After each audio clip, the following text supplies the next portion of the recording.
Hello friends. तो आज हम ज्योग्राफी ऑफ इंडिया का सारे फैक्ट्स और कॉन्सेप्ट्स का सीरीज शुरू कर रहे हैं।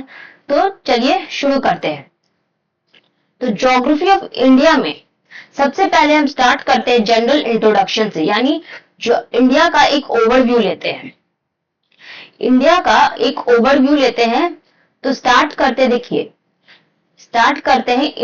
कि ये जो इंडिया है, इंडिया का पहले थोड़ा हिस्टोरिकल बैकग्राउंड जान लेते हैं कि ये इंडिया का आखिर शुरुआत हुआ कहाँ से। तो इंडिया का जो डेवलपमेंट है वो इंडस वैली सिविलाइजेशन से जाना जाता है, यानी भारत की सभ्यता का जो उद्गम है, जो शुरुआत है, वो इंडस वैली सिविलाइजेशन से स्टार्ट होता है।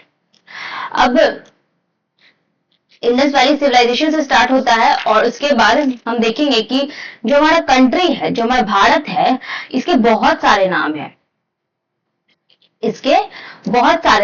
जैसे भारत के बहुत सारे नाम है। उसमें से सबसे पहला आएगा हिंदुस्तान, आर्यव्रत। तो ये सब ये सब भारत के नाम है। तो ये सब नाम आखिर पड़े कैसे, तो इसके बारे में थोड़ा हम ब्रीफ बैकग्राउंड देखेंगे। तो ये ब्रीफ बैकग्राउंड देख लेते हैं। तो चलिए शुरू करते हैं। पहले यहां देखते हैं कि इंडिया का और कौन कौन सा नाम है। भारत और हिंदुस्तान,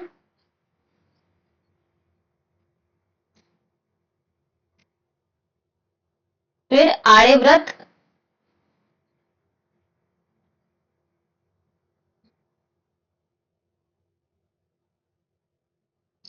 ठीक है। तो देखिए इंडिया जो शब्द है, ये जो है ग्रीक लिटरेचर से लिया गया है। ग्रीक लिटरेचर में इंडिया को कहा जाता है लैंड ऑफ इंडोई, लैंड ऑफ इंडोई। ठीक है। अभी इंडोई मतलब ये लोग बोलते थे ऐसा लैंड, मतलब इंडोई, यहाँ ये इंडस रिवर को ये इंडस रिवर के पास जो लैंड है उसको क्या बोलते थे ये लोग? इंडोई बोलते थे। यानी पीपल नियर इंडस और द रीजन अराउंड इंडस, उसको क्या बोलते थे? रीजन अराउंड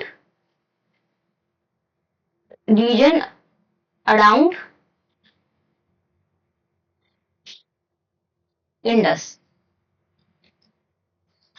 अब फिर एक हमने शब्द पढ़ा हिंदुस्तान।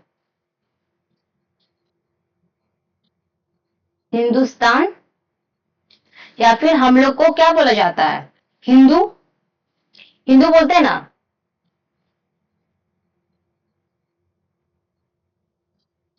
देखिए ये हिंदू से ही हिंदुस्तान आया है। तो जो पर्शिया के लोग थे, जो पर्शिया में रहते थे, पर्शिया मतलब कहाँ? मिडिल ईस्ट में। पर्शिया में जो लोग रहते थे, पर्शियंस जो थे, वो कहते थे कि जो लैंड है, जो ये सिंधु है, जो बोलते थे सिंधु के जो ईस्ट में जो लैंड है ना, वो कहते थे कि countries east of Indus,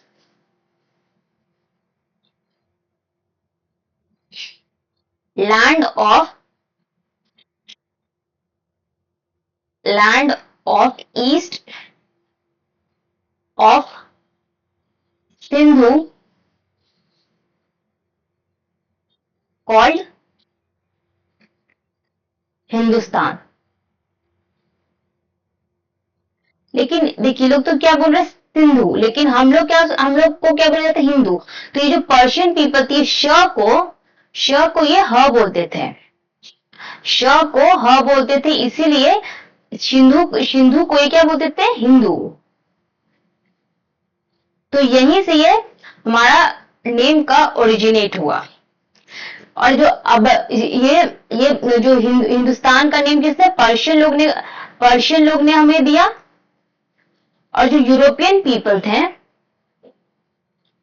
Europe के पीपल थे,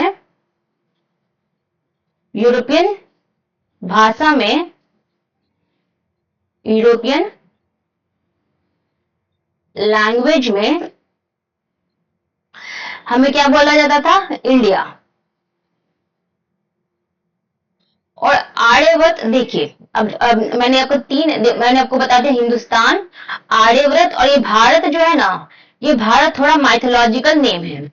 माइथोलॉजिकल नेम देखिए कैसे, ये माइथोलॉजी से मतलब हम हमारे जो धर्म शास्त्र है उससे रिलेटेड, इस पे भी मैं आऊंगी, लेकिन पहले आर्यव्रत इसका नाम कैसे, आर्यव्रत देखिए मैंने आपको बताया हिंदुस्तान कैसे नाम पड़ा, फिर इंडिया कैसे नाम पड़ा, फिर तीसरा मैं बता रही हूं आर्यव्रत। आर्य आर्यव्रत, तो आर्यव्रत देखिए यहां पे आपको एक शब्द दिख रहा होगा आर्य। आर्य एक रेस का नाम है, आर्यन पीपल, आर्यन रेस थे। तो ऐसी जगह, रीजन ऐसी रीजन यानी लैंड ऑफ, रीजन बोल लीजिए या फिर लैंड ऑफ आर्यन रेस। अब और बात करते हैं, अब ये भारत नाम कैसे आया। भारत जो है पुराण में राजा भरत जो थे उनके नाम पे ही ये आया है, ठीक है। अब जो कॉन्स्टिट्यूशन यानी संविधान के अनुसार से, कॉन्स्टिट्यूशन के हिसाब से, कॉन्स्टिट्यूशन के हिसाब से इंडिया को, कॉन्स्टिट्यूशन में इंडिया, या तो हम इंडिया बोलते हैं नहीं तो हम भारत बोलते हैं। और कॉमन कॉमन यूज में हम अपने आप को कॉमनली मतलब क्या बोलते हैं, हिंदुस्तान।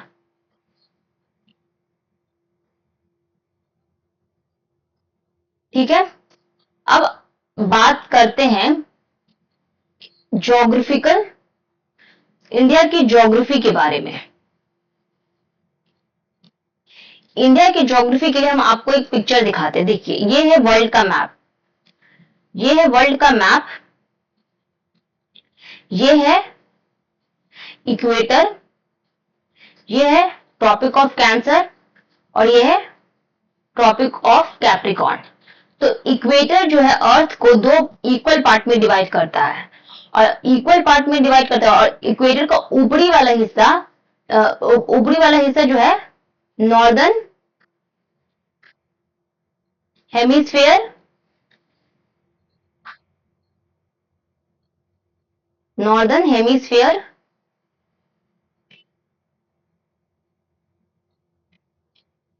और नीचे वाला हिस्सा सदर्न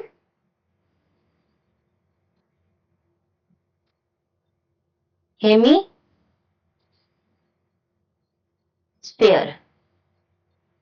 ठीक है।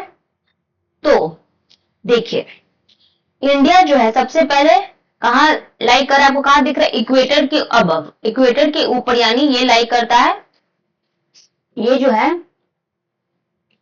नॉर्दर्न हेमिस्फेयर में है।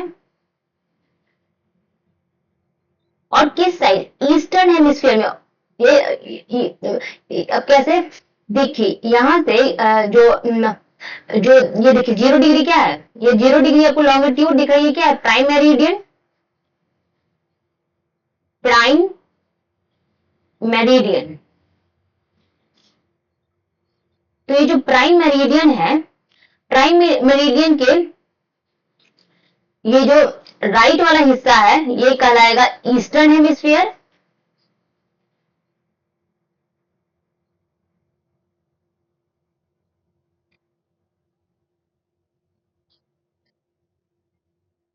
और जो लेफ्ट वाला हिस्सा है 0 डिग्री के, जो 0 डिग्री जो प्राइम मेरिडियन का, वो कहलाएगा, वो क्या कहलाएगा, वो वेस्टर्न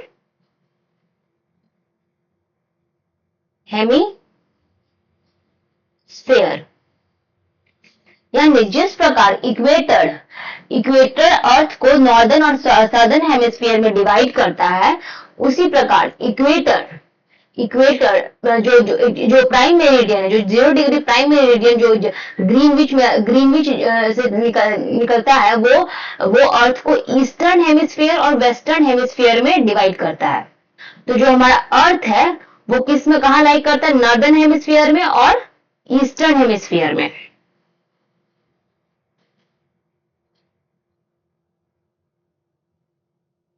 ठीक है, ये हेमिस्फीयर अब आपको समझ में आया होगा। अब चलिए, अब ये एक्सटेंट लैटिट्यूड और लॉन्गिट्यूड, तो देखिए हमने बात की इक्वेटर की,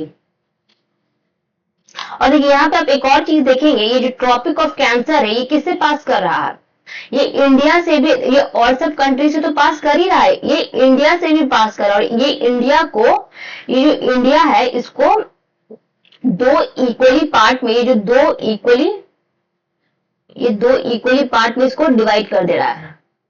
देखिए ये दो इक्वली पार्ट में इसको क्या, इक्वेटर जो है, इक्वेटर डिवाइड कर दे रहा है।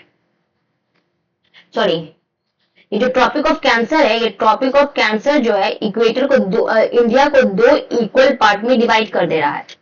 तो अब आगे देखते हैं, ये है लैटिट्यूड लॉन्गिट्यूड।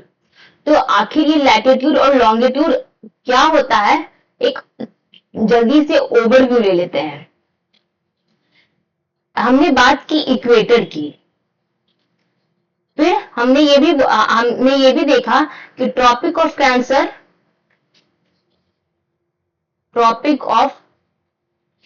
कैंसर इंडिया को दो पार्ट में डिवाइड कर देता है। ठीक है, तो ये जो इक्वेटर और ट्रॉपिक ऑफ कैंसर क्या है, लैटिट्यूड। लैटिट्यूड मतलब क्या, लैटिट्यूड मतलब पैरेलल लाइन, जो पैरेलल लाइन है वो अर्थ को, वो पैरेलल लाइन जो इक्वेटर से निकल रही है। देखिए पैरेलल लाइन, और सबसे पहले ये पैरेलल लाइन कैसा है, इमेजिनरी, ऐसा अनुमानित माना गया है, ये आपको रियल में नहीं दिखेगा। Parallel line running across earth in north and south direction. ठीक है, अब हमने ये लैटिट्यूड देख लिया, और अब एक और चीज आपको पता हो जाना चाहिए, जैसे यहां पे स्टैंडर्ड टाइम की बात हो रही है। देखिए यहां पे ये जो है ये स्टैंडर्ड टाइम की बात हो रही है। तो देखिए हमने बात की 0 डिग्री प्राइम मेरिडियन की। प्राइम मेरिडियन अर्थ को दो भाग यानी ईस्टर्न और वेस्टर्न हेमिस्फीयर में डिवाइड कर देता है। और फिर अभी हम बात करें 82 डिग्री 30 मिनट ईस्ट की। ईस्ट क्यों, क्योंकि जो इंडिया है वो ईस्टर्न हेमिस्फीयर में लाई करता है, और ये क्या है, इंडिया का स्टैंडर्ड इंडियन स्टैंडर्ड टाइम। तो ये कैसे है, वर्टिकल लाइन। तो वर्टिकल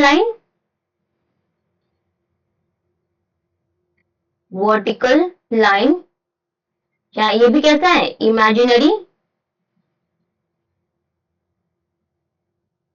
रनिंग अक्रॉस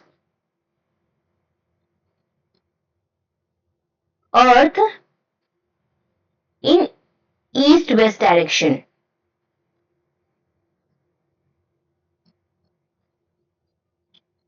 ठीक है, अब हमने देख लिया, हमने लॉन्गिट्यूड और लैटिट्यूड को समझ लिया। अब आगे की कहानी शुरू करते हैं। तो इंडिया को जो लॉन्गिट्यूडनल एक्सटेंट है, ये मेन लैंड की बात हो रही है, ये मेन लैंड की बात हो रही है। तो 37 डिग्री 6 मिनट नॉर्थ से लेके 8 डिग्री 4 मिनट नॉर्थ, ये कहा, ये किसकी है? ये है यहां से, ये कन्याकुमारी यानी तमिलनाडु, ये कन्याकुमारी का डिस्टेंस है। लेकिन आप आइलैंड को भी कंसिडर करेंगे तो ये आएगा 6 डिग्री 45 मिनट। ठीक है, ये आइलैंड को यहां कंसिडर किया गया है। फिर जो ये 82 डिग्री 30 मिनट है, ये क्या है? ये इंडियन स्टैंडर्ड टाइम, इंडियन, इसको IST।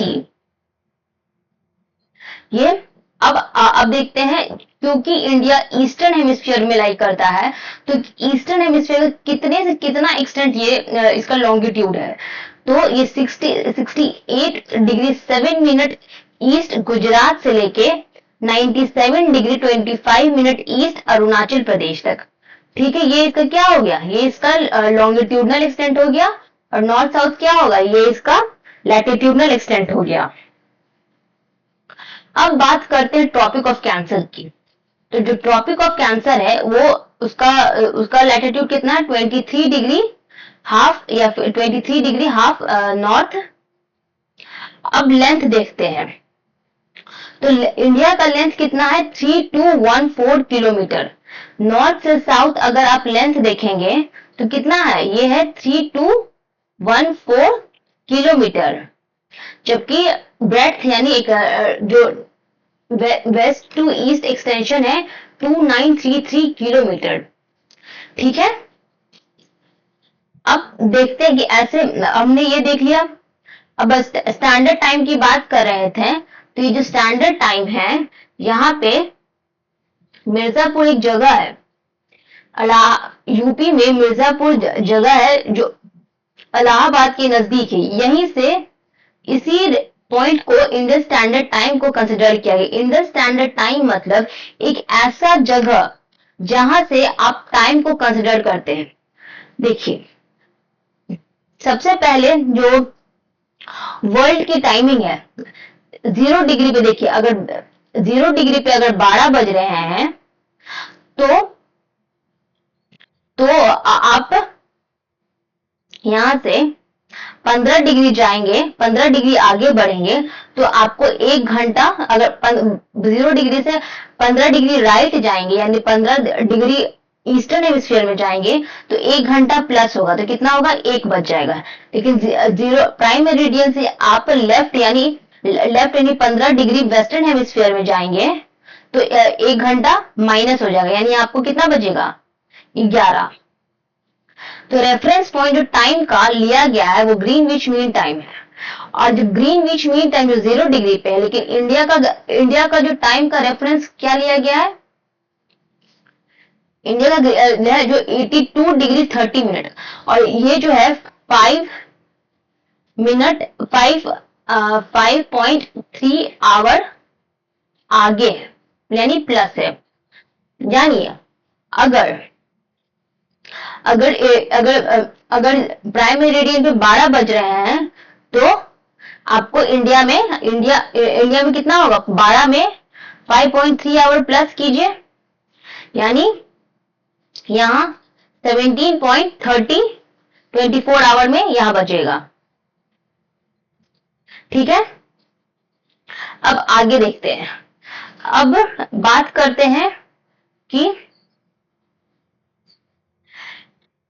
ट्रॉपिक ऑफ कैंसर किस किस स्टेट से पास करता है।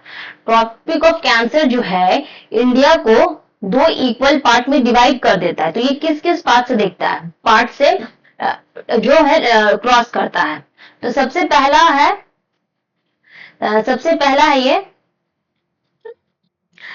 है गुजरात। देखिए मैंने आपको एक ट्रिक भी दिया है, great rajas make charming jewels with trendy magic. ये कैसे, देखिए ग्रेट जो है जी से हो गया गुजरात, आर से हो गया राजस्थान, राजा मतलब क्या राजस्थान, मेक से हो गया मध्य प्रदेश, चार्मिंग से हो गया छत्तीसगढ़, ज्वेल से हो गया झारखंड, विद से हो गया वेस्ट बंगाल, टी से हो गया त्रिपुरा और एम से हो गया मिजोरम। तो सारे 8 कंट्रीज आ गए, वो भी लाइन जो आपको एकदम सीक्वेंस वाइज मैंने आपको ये याद करवा दिया है। ये सीक्वेंस वाइज यानी great raja make charming jewels with trendy magic, यानी सबसे पहले Gujarat, second Rajasthan, third Madhya Pradesh, fourth Chhattisgarh, fifth Jharkhand, sixth होगा वेस्ट बंगाल एंड 7 होगा ट्रेंडी, यानी ट्रेंडी से क्या त्रिपुरा, और 8 से मैजिक मतलब क्या मिजोरम। ठीक है, हमने ये कर लिया। अब आगे आते हैं और बात करते हैं Indian standard time. Indian standard time कितना है, ये कहां से क्रॉस करता है, 82.30 डिग्री ईस्ट या फिर 82 डिग्री 30 मिनट ईस्ट। ठीक है, यानी ये ग्रीनविच मीन टाइम से 5.30 आवर अहेड। तो ये ग्रीनविच मीन टाइम जो है किस तो सबसे पहले ये आता है मिर्जापुर में। ये मिर्जापुर से स्टार्ट होता है, तो मिर्जापुर कहाँ है, यूपी में। तो नंबर 1 स्टेट कौन होगा, यूपी, फिर ये जाएगा मध्य प्रदेश, फिर थर्ड में होगा छत्तीसगढ़, 4 में होगा उड़ीसा, 5th में होगा आंध्र प्रदेश। यानी ये कुल 5 स्टेट से क्रॉस करता है। तो आप इसका देखिए, एक तो यहाँ पे मैंने ये ट्रिक लगा दिया है PCOA,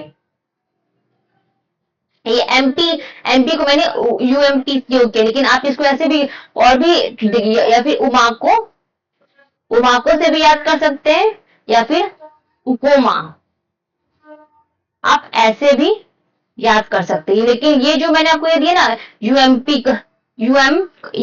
यूएमपीसीएओ, ये आपको ये सीक्वेंस वाइज है। ठीक है, अब आगे बढ़ते हैं। अब है नॉर्दर्न, अब एक्सट्रीम पॉइंट्स देखते हैं। एक्सट्रीम पॉइंट देखिए, एक्सट्रीम पॉइंट को देखने से पहले एक्सट्रीम पॉइंट जो यहां पे देखिए, ये इंडिया है। ये इंडिया जो है किस शेप का है, इंडिया का शेप कैसा है, देखिए यहां पे ऐसे बनाएंगे, अगर एक शेप बनाने का कोशिश करेंगे, ये क्वाड्रिलैटरल के शेप में है। देखिए ये कैसा शेप है, इंडिया का शेप है एक क्वाड्रिलैटरल के समान। क्वाड्रिलैटरल या फिर Quadra angular shape.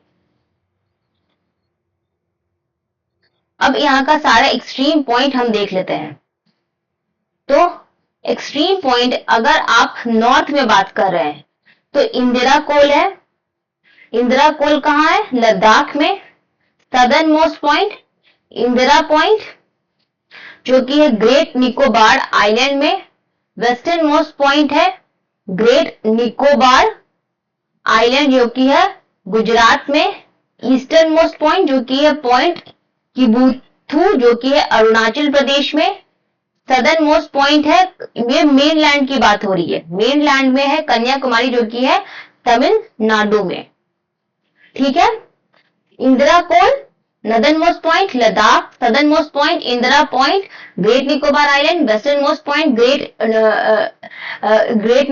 Western most point है देखिए ग्रेट निकोबार नहीं होगा, ये गलत है। ये होगा ये होगा गुहार मोती, यहाँ गुहार मोती होगा, गुहार माता बोल लीजिए या मोती। ठीक है। पॉइंट किबुथु हो गया अरुणाचल प्रदेश में, और मेनलैंड है जो कन्याकुमारी वो है तमिलनाडु में। अब आगे देखते हैं। अब कुछ कुछ जो पॉपुलर आइलैंड है, जैसे रॉस आइलैंड, जिसका न्यू नेम क्या रखा गया, नेताजी सुभाष चंद्र बोस। ये कहाँ है, रॉस आइलैंड। देखिए मैंने यहाँ पे पिक्चर लगा दी है रॉस आइलैंड। फिर हमने क्या बात किया, नील आइलैंड की, तो जो ये नील आइलैंड। फिर हमने बात की हैवलॉक आइलैंड की, तो यहाँ पे ये लोकेटेड है हैवलॉक आइलैंड। तो नील आइलैंड का नेम कर गया शहीद आइलैंड, हैवलॉक आइलैंड का कर दिया गया स्वराज आइलैंड। ठीक है। अब आगे बढ़ते हैं। इंटरनेशनल बाउंड्री, जो इंडिया के इंटरनेशनल बाउंड्री, देखिए यहाँ पे मैंने आपको लगा दिया बचपन में बी है, तो देखिए बचपन, देखिए बचपन, इसे सारा आप ये जो बचपन है इसको आप हिंदी में ही लिखिएगा, तभी आपको ये सारा कंट्रीज आपको याद होगा। तो ये बचपन जो है, बचपन में जो ब है, बचपन में ये जो ब है ये बांग्लादेश है, च चाइना है, च चाइना है, प क्या है पाकिस्तान, न नेपाल, में यानी म्यांमार, में क्या ये यहाँ पे इसको में ऐसे भी लिख सकते हैं, बी ए मतलब भूटान और अफगानिस्तान हो गया। तो यानी कितने कंट्रीज हो गया, 7 कंट्रीज, 7 कंट्रीज हो गया ना। देखिए बचपन क्या, बांग्लादेश, चाइना, पंजाब, पाकिस्तान, नेपाल, और में से हो गया म्यांमार, और बी से बांग्लादेश और अफगानिस्तान। और ये जो श्रीलंका है, ये श्रीलंका एक नेबरिंग आइलैंड है। ये इंडिया से बाउंड्री जो है नहीं शेयर करता, ये एक नेबरिंग आइलैंड है। ठीक है। अब आगे बढ़ते, तो देखिए मैंने आपको जो याद किया, देखिए बचपन ये आपको सिक्वेंशियली आपको मैंने जो बचपन में भी ये जो मतलब सिक्वेंशियली होता है, जो सबसे ज्यादा बॉर्डर शेयर करता है वो है बांग्लादेश, फिर चाइना, फिर होगा पाकिस्तान, फिर नेपाल, फिर म्यांमार, फिर भूटान, और फिर अफगानिस्तान।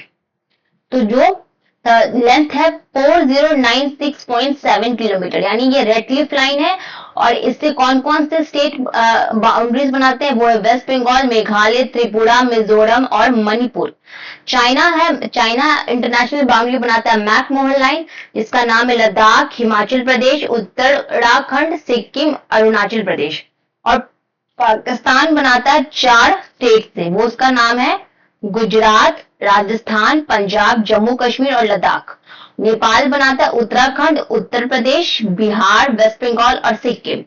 म्यांमार बनाता है अरुणाचल प्रदेश, नागालैंड, मिजोरम, मणिपुर। भूटान जो है, देखिए भूटान का आप एक ट्रिक याद कर सकते हैं, इसका ट्रिक है साब।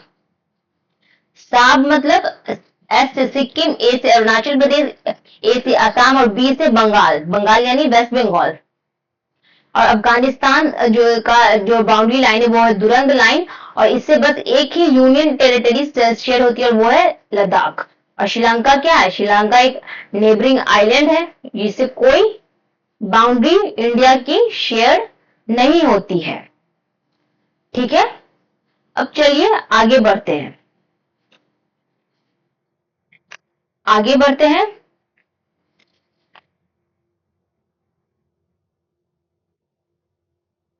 अब देख लेते हैं कि जो इंडिया का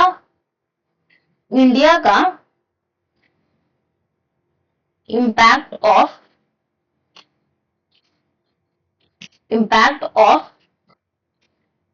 यानी लैटिट्यूडनल एक्सटेंशन का इम्पैक्ट ऑफ लैटिट्यूडनल एक्सटेंशन, इसका इंडिया पे क्या प्रभाव पड़ता है, ये हम देखेंगे। तो सबसे पहला पॉइंट है कि जो ट्रॉपिक ऑफ कैंसर है, ट्रॉपिक ऑफ कैंसर, जो ट्रॉपिक ऑफ कैंसर है वो इंडिया को दो पार्ट में डिवाइड कर देता है, यानी एक नॉर्दर्न इंडिया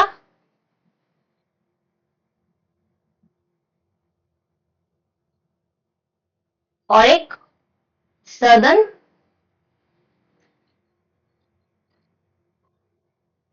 इंडिया।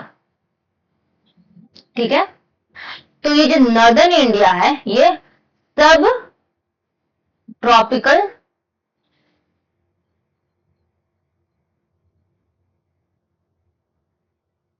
जोन में और ये सदर्न ट्रॉपिकल जोन में आ गया।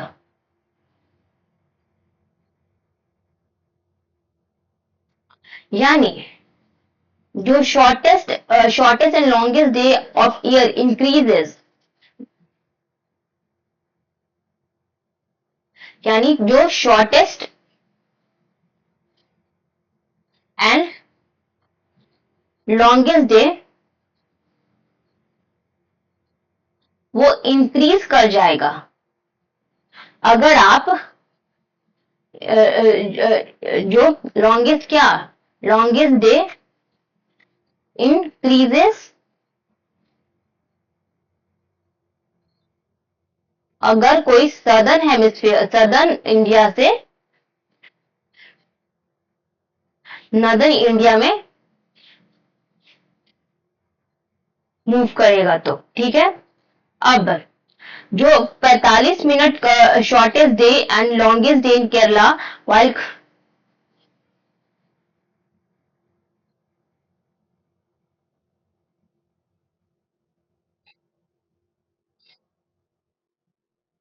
यानी कहने का ये मेरा मतलब है कि क्योंकि जो सदर्न इंडिया है जो वो इक्वेटर के ज्यादा क्लोज है, इसीलिए इसी वजह से वो जो है मोर हीट ज्यादा हीट रिसीव करेगी फ्रॉम सन। ठीक है, और इससे क्या होगा, बायोडाइवर्सिटी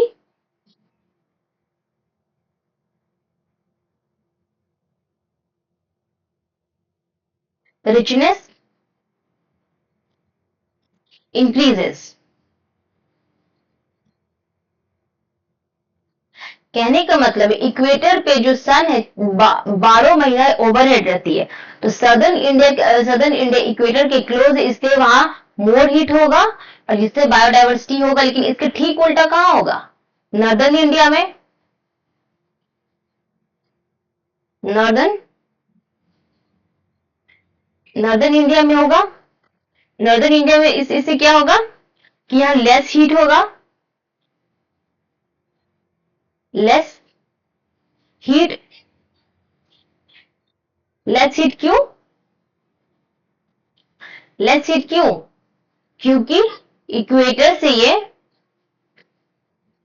लॉन्ग डिस्टेंस पे है। ठीक है, फिर देखा हमने इसी वजह से क्या होगा, यहां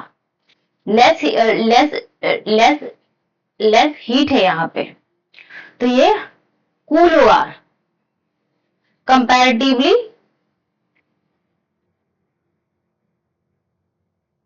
कंपैरेटिवली साउथ इंडिया के। ठीक है, अब हमने तो लैटिट्यूडनल इम्पैक्ट देखा, अब लॉन्गिट्यूडनल इम्पैक्ट देखेंगे। इम्पैक्ट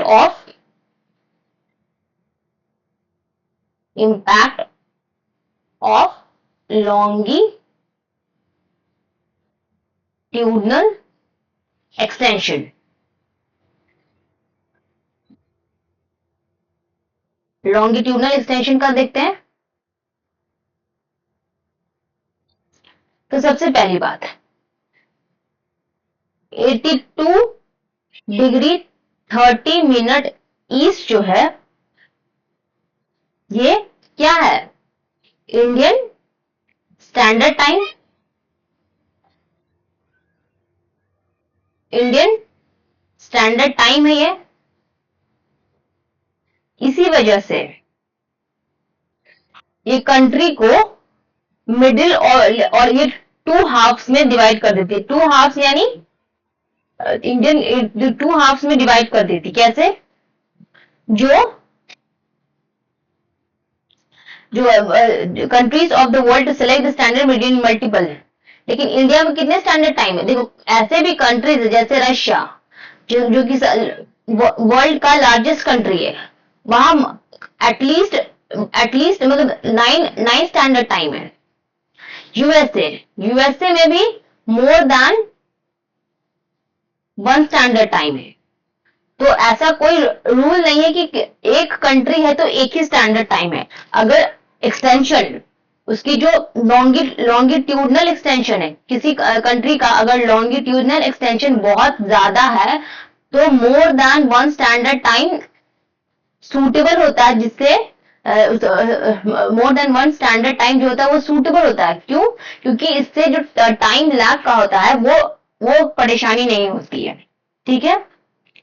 अब ये देखिए, अब स्टैंडर्ड टाइम की बात करें कि इंडिया में 82 डिग्री 30 मिनट ईस्ट है, लेकिन देखिए जिससे क्या होता है पूरे इंडिया में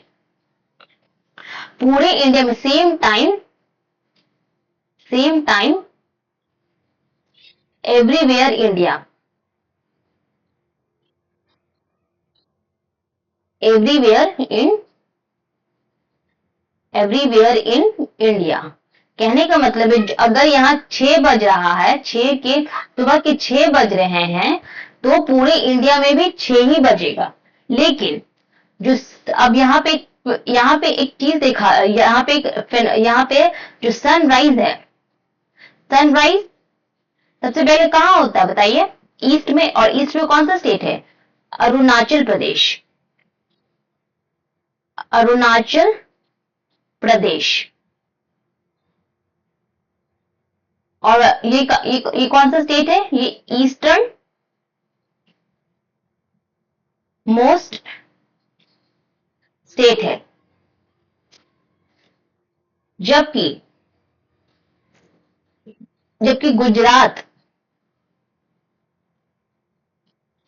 गुजरात जो कि वेस्टर्न मोस्ट स्टेट है। वेस्टर्न मोस्ट स्टेट है। तो इन दोनों में जो डिफरेंस है 2 आवर का है, यानी जो अरुणाचल प्रदेश में 2 घंटा पहले सुबह हो जाती है एज कंपेयर टू गुजरात। ये सन का डिफरेंस है, सन राइज का डिफरेंस है। लेकिन फिर भी इतना टाइम लैग होने के बावजूद, क्योंकि इंडिया जो है एक ही स्टैंडर्ड टाइम फॉलो करती है, इसी वजह से दोनों जगह इतना टाइम डिफरेंस होने के बावजूद एक ही टाइम दिखाती है। अब इससे क्या एडेड हो गया? 2 घंटे का डिफरेंस तो ज्यादा होता है। देखिए मतलब इसी वजह से अब इसी कारण से जो नॉर्थ ईस्ट की पीपल हैं, नॉर्थ ईस्ट की जो पीपल हैं,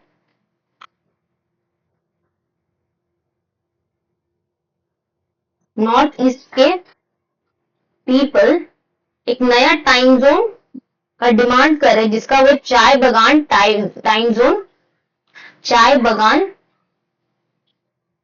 टाइम जोन की डिमांड कर रहे हैं। टाइम जोन की डिमांड कर रहे हैं। अब ये टाइम देखिए, हमने ये टाइम को कैसे कैलकुलेट किया। देखिए हमने एक रेफरेंस पॉइंट लिया 0 डिग्री, और ये 0 डिग्री प्राइम मेरिडियन को हमने 0 डिग्री माना, ठीक है।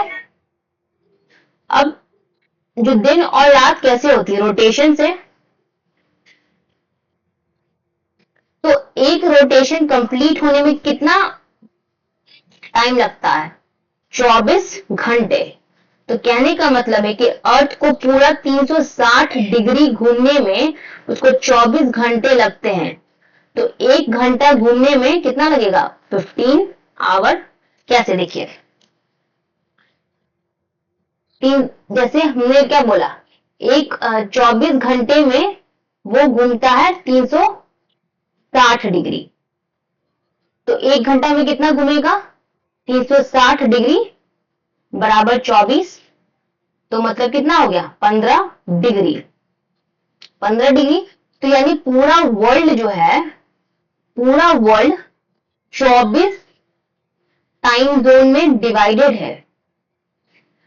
24 टाइम जोन। देखिए टोटल लॉन्गिट्यूड कितने हैं, टोटल लॉन्गिट्यूड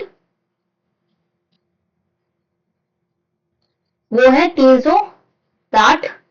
360 है। तो ये जो 360 लॉन्गिट्यूड है, ये 15 डिग्री के इंटरवल पे, हर 15 डिग्री के इंटरवल पे 1 घंटा प्लस हो जाएगा अगर आप 0 डिग्री के राइट में जाइएगा। लेकिन अगर आप 15 डिग्री वेस्ट में जाइएगा तो 1 घंटा माइनस हो जाएगा, ठीक है। इसी वजह से, इसी कारण से जो जापान है, जापान ईस्टर्न हेमिस्फीयर में लाई करता है, वो ईस्टर्न कंट्री है। इसी कारण से जापान को लैंड ऑफ राइजिंग सन बोलते हैं। लैंड ऑफ राइजिंग सन क्यों, क्योंकि सुबह जो होती है सबसे पहले यही होती है जापान में, ठीक है। हमने देख लिया। अब हम बात कर लेते हैं कुछ एक इंपॉर्टेंट फैक्ट्स की। जैसे इंडिया का एरिया कितना है, यहां पे बात करते हैं एरिया ऑफ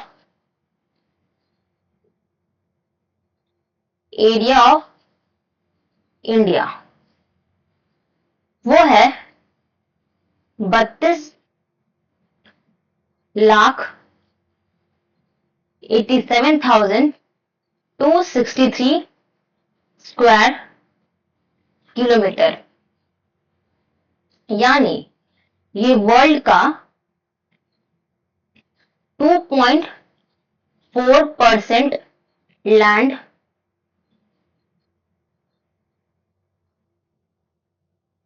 कवर करता है। यानी वर्ल्ड में जितने भी लैंड है उसमें 2.4% जो लैंड है वो इंडिया का है। कहने का मतलब ये है। अब इंडिया का जो साइज के हिसाब से यानी जोग्राफिकल एरिया के हिसाब से, सेवेंथ पोजीशन आता है। तो इससे पहले के जो 6 कंट्री, उनका नाम हमें पता होना चाहिए, वो कौन कौन है। तो देखिए सबसे पहले आएगा रशिया, फिर सेकंड में आएगा कनाडा,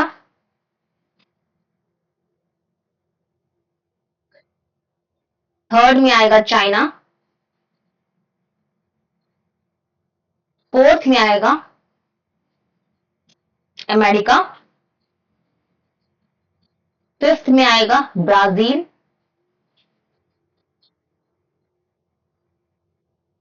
सिक्स्थ में आएगा ऑस्ट्रेलिया, और सबसे लास्ट यानी सेवेंथ कंट्री है वो है इंडिया।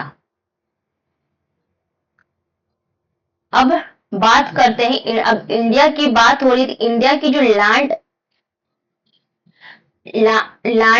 एक्सटेंशन, लैंड फ्रंटियर यानी लैंड की टोटल एक्सटेंशन कितनी है बताइए? 1500 200 किलोमीटर, 1500 200 किलोमीटर, जिसमें मेन लैंड जो है 6100 किलोमीटर है। ठीक है, 6000, और इसमें अगर आप 6700 किलोमीटर मेन लैंड है, और अगर जो अब बच गया Andaman and Nicobar plus Lakshadweep island,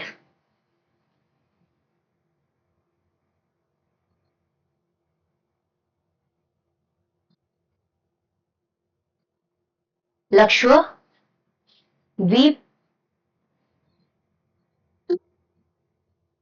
island, वो है 7516। ये जो मेन लैंड है ना, ये कोस्टल लैंड की बात हो रही है, यानी total length of India frontier, total length of total length of Indian frontier कितना हुआ? 15200 और 7000, ये 516 किलोमीटर है।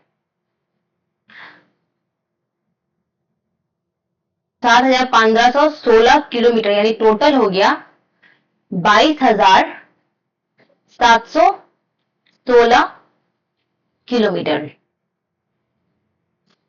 अब देखते हैं इंडिया में जो है टोटल 28 स्टेट है। पहले नॉन यूनियन टेरिटरी थी, लेकिन ये जो दादरा एंड नागर हवेली है,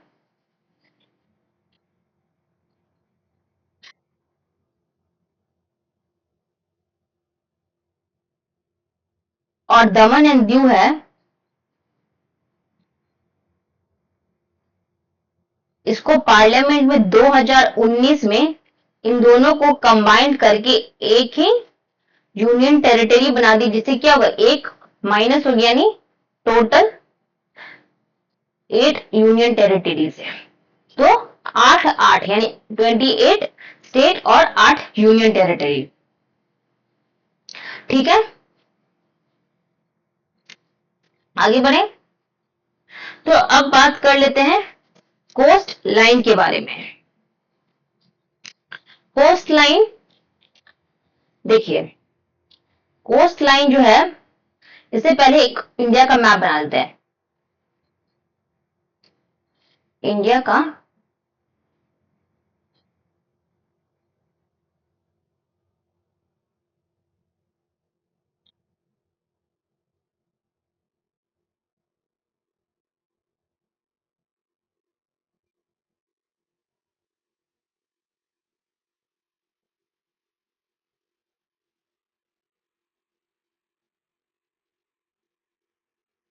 ठीक है, ये सब क्या है, ये सब कोस्टल एरियाज है। इस साइड इंडिया के ईस्ट में बे ऑफ बंगाल है, और वेस्ट में है अरेबियन सी। ठीक है, अब जो इंडिया में है, देखिए इंडिया में 13 कोस्टल स्टेट्स हैं प्लस यूनियन टेरिटरी, जिसमें स्टेट है 9 और यूनियन टेरिटरी है 4। ठीक है, और ये जो देखिए, हम ये जो आपको शेप ऐसे इंडिया का जो ऐसे आपको ये शेप दिखता है, ये क्या है, ये है इंडियन पेनिनसुला। पेनिनसुला मतलब part of land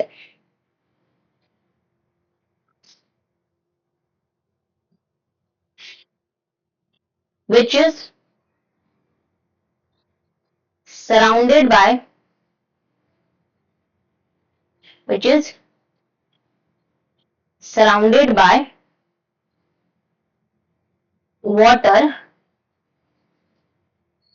from three sides. देखिए कैसे, इस साइड से, इस साइड से है अरेबियन सी, ईस्ट साइड से है बे ऑफ बंगाल और साउथ साइड से है इंडियन ओशन। ठीक है,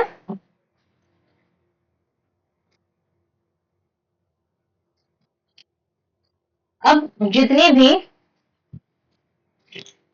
जो कंट्रीज हैं, जो स्टेट्स हैं, उसका हम लोग नाम याद करेंगे।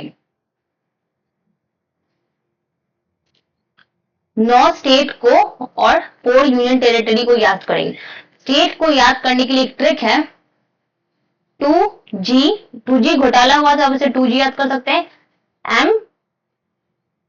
एम के AM के 2TOB, ये 2G AM के T2OB, ये हो गया।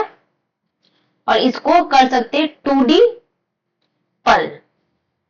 ठीक है, अब कैसे, कोस्टल, सबसे पहले सारे हम कोस्टल स्टेट्स देखेंगे। ठीक है,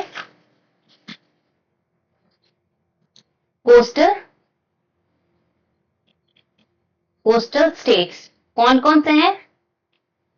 हमने क्या बोला? हमने बोला 2G AM के 2TOB। अब इसका क्या मतलब हुआ? देखिए मैंने क्या बोला, 2G मतलब G से हुआ गुजरात, और मैंने 2G मतलब 2G है यानी गोवा। ए से हो गया आंध्र प्रदेश, ए से हो गया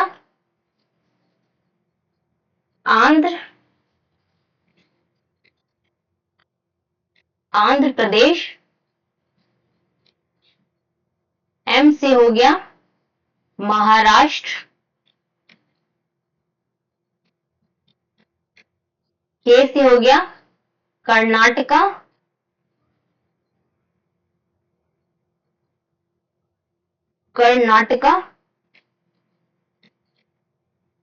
और मैंने क्या बात किया 2T। अभी 2T क्या है? नहीं, ये 2T नहीं है, ये K2 है, ये K2 है, यानी K2 यानी एक हो गया कर्नाटका और एक हो गया ये केरला, और T से हो गया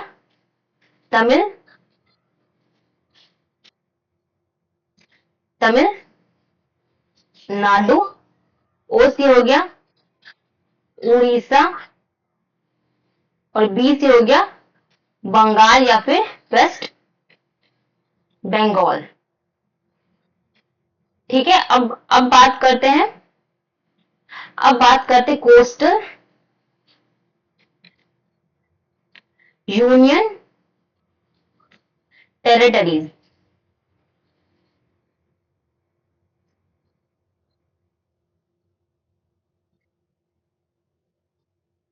तो इसका ट्रिक मैंने क्या बताया, 2D पल। 2D मतलब देखिए, D मतलब ये 2D है, ये 2D एक ही चीज है, दादरा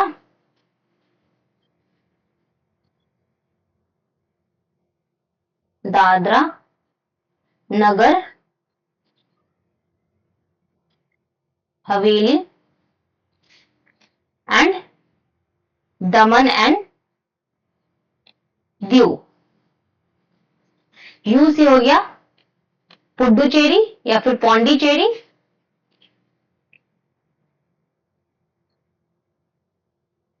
ए से हो गया Andaman and Nicobar, L C हो गया लक्षद्वीप। ठीक है, अब जैसे ये तो हो गया, हमने ज्योग्राफिकल एरिया की बात की, बाउंड्री लाइन की बात की। अब बात करते हैं पॉलिटिकल एंड ये कौन सी डिवीजन है, ज्योग्राफिकल डिवीजन की। अभी तक हम लोगों ने ज्योग्राफिकल और डेमोग्राफिक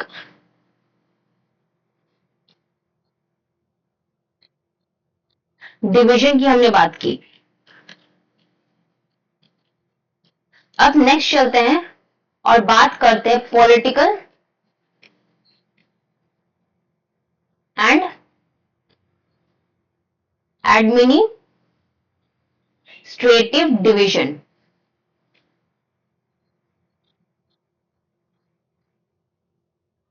एडमिनिस्ट्रेटिव डिवीजन,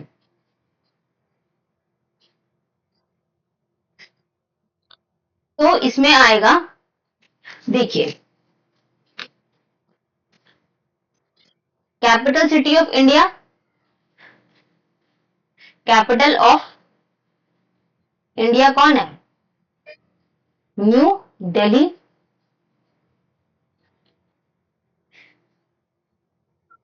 ठीक है, अब देखिए हम कुछ वाटर बॉडीज से रिलेटेड टर्म बात करते हैं। वाटर बॉडीज के बारे में आप बात करेंगे तो देखिए, ये तो हमें लैंड बाउंड्रीज की जो बाउंड्रीज है वो फिक्स है, लेकिन वाटर बॉडीज है उनकी लैंड फिक्स नहीं होती है, उसकी एक बाउंड्री फिक्स नहीं होती, लेकिन इसको इंटरनेशनल ऑर्गेनाइजेशन जो है इनको एक रूल फॉर्म करते हैं कि कौन सा कितने एरिया तक आपके वाटर बॉडीज एक कंट्री का है। तो देखिए इसमें आपको तीन चीज आपको देखने के लिए मिलेगा। पहले आएगा टेरिटोरियल सी, टेरिटोरियल सी बोल लीजिए, या फिर बोल लीजिए मैरीटाइम,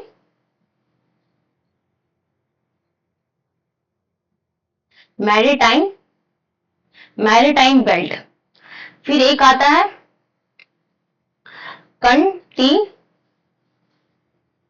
कंटीगुअस, कंटीगुअस जोन।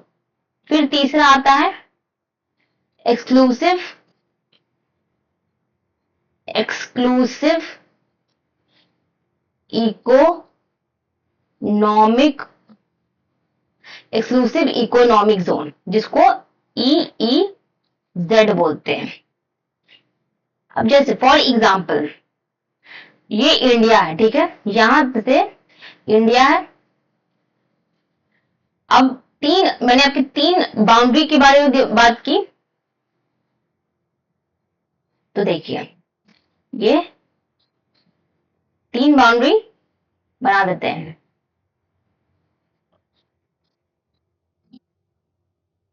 ठीक है, अब देखिए ये है इंटरनल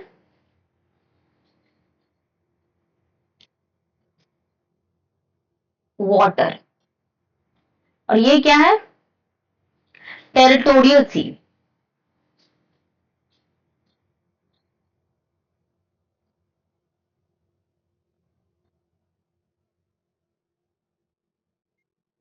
फिर ये है कंटीगुअस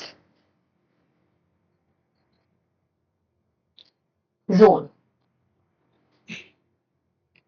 फिर यहां से जैसे अब समुद्र की जो ओशन है वो तो और भी होता है, तो यहां से लेके यहां तक एक ये है, इसको बोलते हैं EEZ यानी एक्सक्लूसिव इकोनॉमिक जोन। और यहां से आपकी हाई सी मतलब और डीप सी स्टार्ट हो जाती है। तो ये जो है ये है 0, ये 12, ये है 24 और ये है क्या, ये 200। कहने का मतलब है, देखिए जो जो सी की डिस्टेंस है, जो ओशन की जो डिस्टेंस जो है, ओशन की डिस्टेंस, ओशन की distance nautical mile, nautical mile में किलोमीटर मीटर में नहीं, नॉटिकल माइल, जिसका कहने का मतलब यानी एक नॉटिकल माइल कितना बराबर होता है, 1.85852 किलोमीटर। ठीक है। अब जो टेरिटोरियल सी की जो नॉटिकल माइल है, जो टेरिटोरियल सी है वो यहां से स्टार्ट होगा, ये 12 नॉटिकल माइल तक है। 12 नॉटिकल माइल तक क्या है, टेरिटोरियल सी, ये यानी जो इंडिया है उसका टोटल 12 नॉटिकल माइल जो है टेरिटोरियल सी है, 24 नॉटिकल माइल तक कॉन्टिगुअस सी है, और 200 किलोमीटर तक एक्सक्लूसिव इकोनॉमिक जोन है। यानी इंडिया का टोटल कितने नॉटिकल माइल तक वो अपना उसका एडमिनिस्ट्रेशन है वाटर बॉडी का, 200 नॉटिकल माइल तक। अब समझते हैं कि टेरिटोरियल सी, कंटिगुअस जोन और एक्सक्लूसिव इकोनॉमिक जोन क्या होता है। तो ये जो टेरिटोरियल सी है, देखिए टेरिटोरियल मतलब क्या, लैंड, आपकी टेरिटरी, आपकी जहां तक आप रूल कर रहे हैं। ठीक है। ये अब देखिए एक बेस लाइन, ये जहां पे ये जो मैंने जीरो बनाया, ये जीरो क्या है, ये एक बेस लाइन है। हर किसी चीज को, अब कहीं किसी चीज को मेजर करेंगे तो कोई रेफरेंस पॉइंट मानेंगे ना। जैसे माउंटेन की हाइट मेजर की जाती है किससे, सी लेवल से, या फिर आप ट्रॉपिक ऑफ कैंसर, जो इक्वेटर है, वो इक्वेटर भी एक रेफरेंस पॉइंट है, फिर प्राइम मेरिडियन वो भी एक रेफरेंस पॉइंट है। तो बेस लाइन को अधिकतर जीरो नॉटिकल माइल्स है। अब ये बेस लाइन क्या है, a straight imaginary line joining intended coastline, जो कोस्टलाइन को ज्वाइन करे, एक इमेजिनरी लाइन, इंटेंडेड मतलब क्या, जो कंटिन्यूअस, जो ओशन है उसको इंटेंडेड कोस्टलाइन को क्या बोलते हैं, इंटेंडेड कोस्टलाइन को बोलते हैं base base line.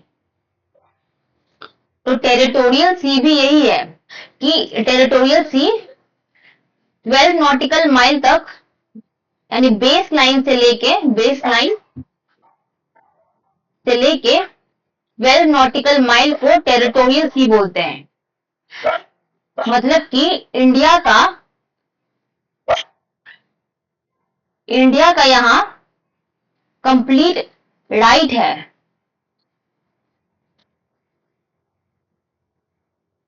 Complete right to use all kind of resources, all kind of resources within its territorial sea।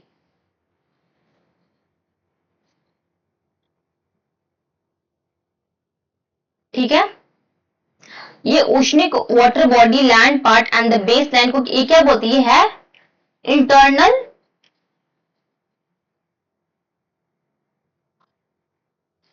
इसको बोलते हैं इंटरनल वाटर्स।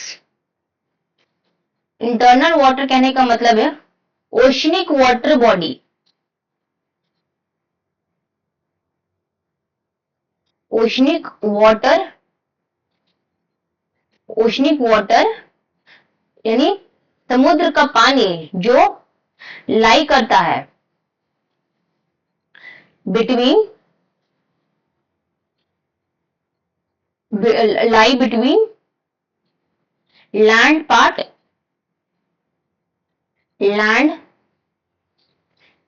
and baseline, उसको क्या बोलते हैं, internal water.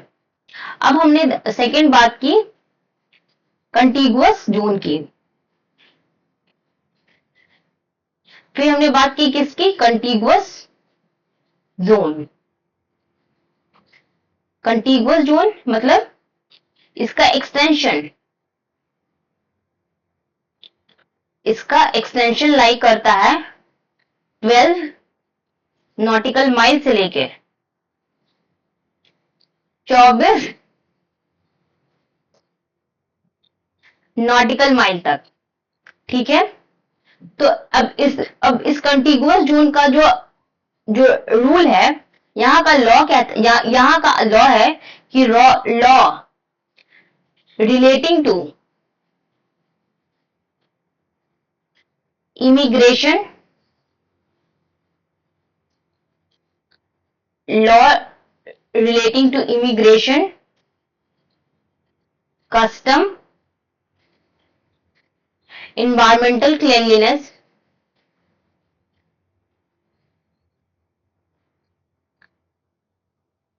environmental cleanliness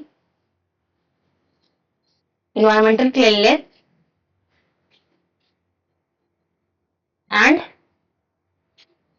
fiscal right जो है इस एरिया तक एप्लीकेबल रहेगा।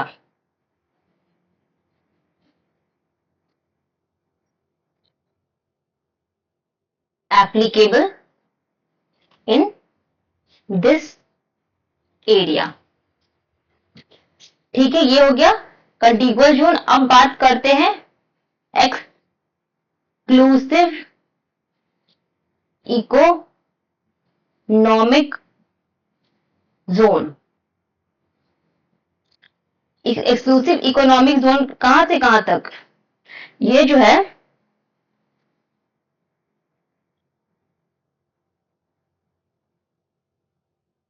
इसका टोटल एक्सटेंशन है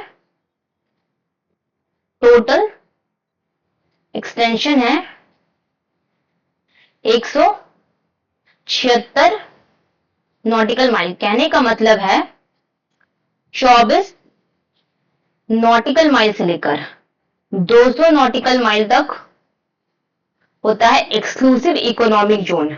ये जो है स्पेशल एरिया है, स्पेशल एरिया। देखिए कैसे,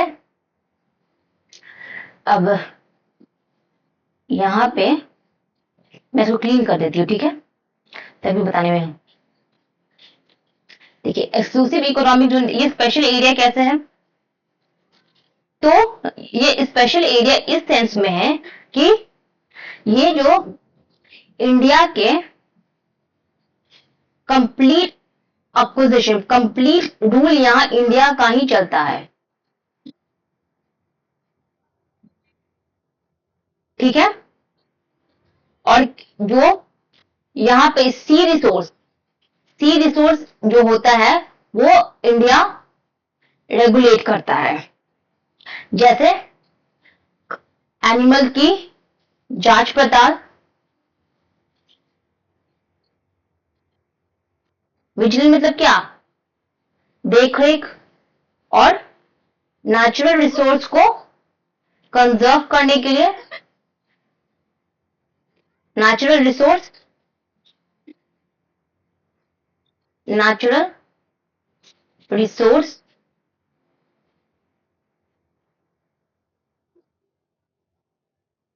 and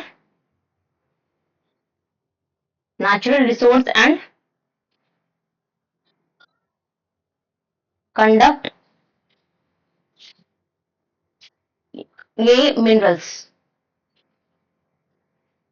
ठीक है, और रिसर्च एक्टिविटीज भी इसी एरिया तक होता है।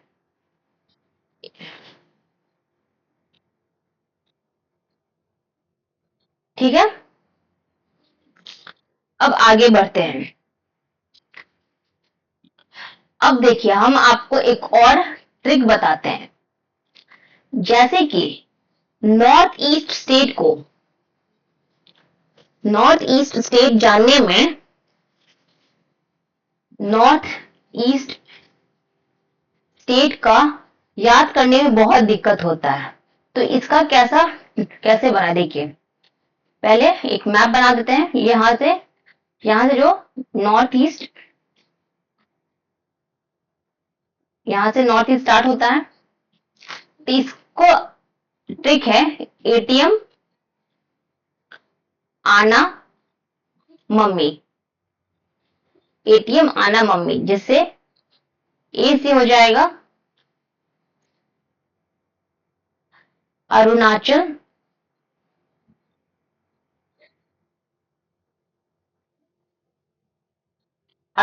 प्रदेश, टी से हो जाएगा त्रिपुरा, एम से हो जाएगा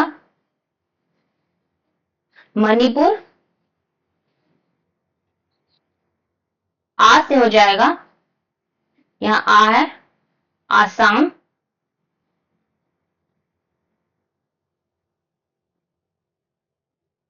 ना से Nagaland,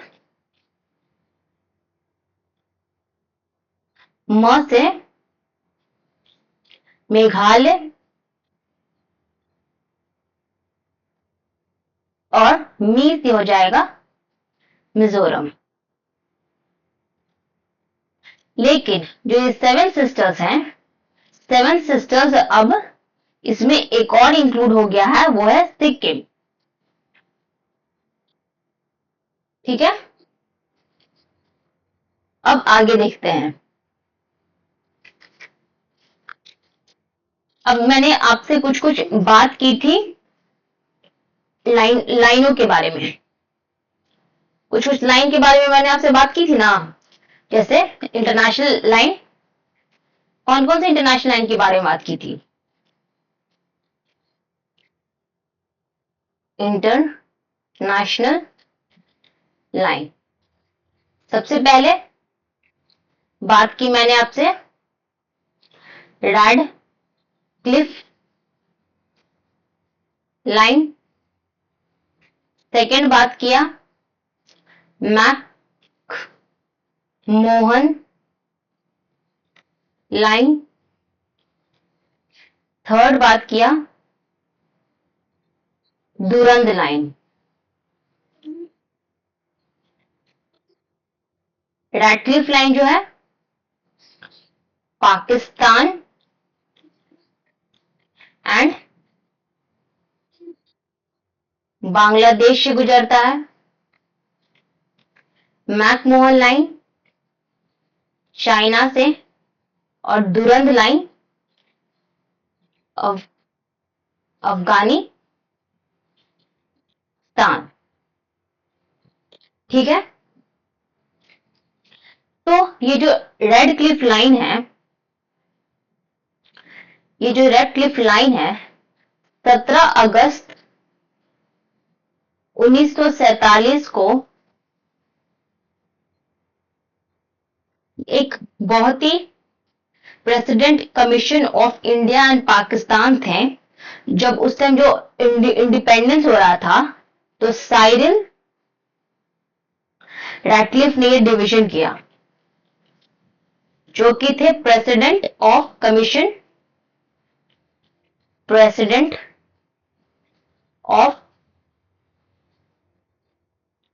commission of boundary line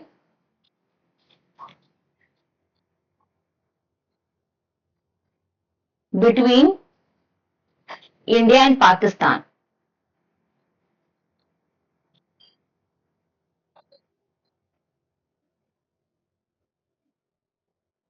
ठीक है, इसी से ये हुआ, और क्योंकि बांग्लादेश की जो इंडिपेंडेंस 1970 में थी, तो इस कारण यहां भी ये डिवीजन हुआ था। अब बात करते हैं मैकमोहन लाइन की। तो मैकमोहन लाइन जो है 27 अप्रैल 1914 को सर हेनरी मैकमोहन ने दिया था शिमला कन्वेंशन के दौरान। ठीक है, शिमला कन्वेंशन ये हुआ था शिमला कन्वेंशन हुआ था ब्रिटिश और तिब्बतन रिप्रेजेंटेटिव के बीच में। ठीक है, और क्योंकि 1914 के टाइम इंडिया क्या था, एक कॉलोनियल कंट्री था, तो ये ब्रिटिशर्स द्वारा ही शिमला कन्वेंशन साइन किया गया था तिब्बत और ब्रिटिश के बीच में। लेकिन अब तिब्बत किसने अक्वायर कर लिया? चाइना ने।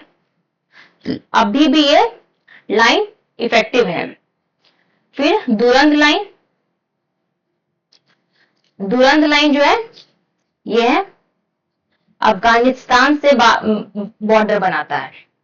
अब कुछ और आता है, जैसे कि LOC भी एक टर्म है और एक LAC है। LOC क्या है? लाइन ऑफ कंट्रोल, और LAC है लाइन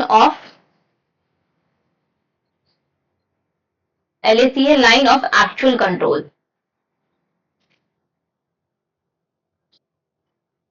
तो इसकी स्टोरी समझते हैं। तो LAC जो है ये जो एक मिलिट्री कंट्रोल लाइन है, ये क्या? LOC एक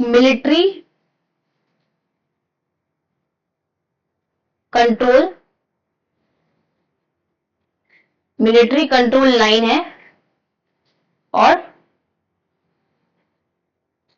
ये रियल LAC क्या है? Real boundary line.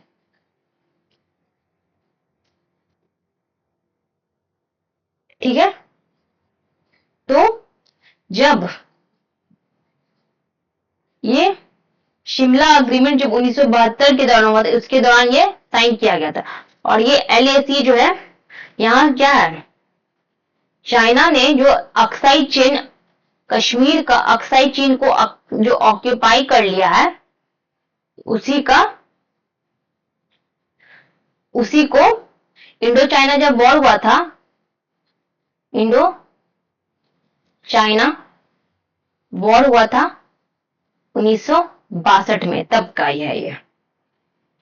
ठीक है, ओके फ्रेंड्स, आपको आज का क्लास समझ में आया होगा। हमने ओवरव्यू देकर स्टार्ट किया, हमने एक्सटेंशन से स्टार्ट किया कि इंडिया किस पार्ट में लाई करता है। तो इंडिया नॉर्दर्न हेमिस्फीयर और ईस्टर्न हेमिस्फीयर में लाई करता है। फिर हमने लॉन्गिट्यूड और लैटिट्यूड एक्सटेंड देखा। फिर थर्ड हमने ट्रॉपिक ऑफ कैंसर, किस किस स्टेट, जो कि है 8 स्टेट, जो स्टेट क्या है, ग्रेट राजा, हमने एक निमोनिक से याद किया था ना, GR, ग्रेट राजा MC, ऐसे करके हमने कुछ याद किया था। 8 स्टेट यानी गुजरात, राजस्थान, मध्य प्रदेश, छत्तीसगढ़, झारखंड, बंगाल, त्रिपुरा और मिजोरम, ये ऐसा था कुछ निमोनिक। फिर फोर्थ हमने स्टैंडर्ड टाइम, किस किस कंट्री से, जो 5 कंट्री हैं, उकोमा, उसको देखा।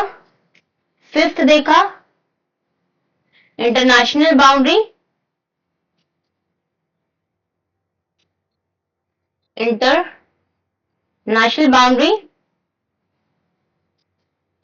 क्या देखा बचपन में, BA। फिर हमने देखा इसका फिर हमने इंपैक्ट लॉन्गिट्यूड और लैटिट्यूड का इंपैक्ट देखा। फिर हमने देखा, ये फिफ्थ हो गया, सिक्स्थ में हमने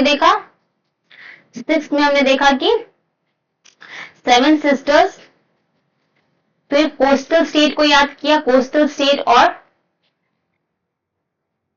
स्टेट एंड यूनियन टेरिटरी, फिर boundary line, international boundary line जो है रेडक्लिफ लाइन, मैकमोहन लाइन और दुरंद लाइन, वो देखा।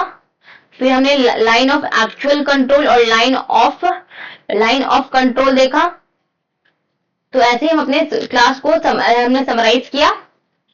Okay friends, thank you. Till then keep learning, keep exploring and be curious. Stay healthy.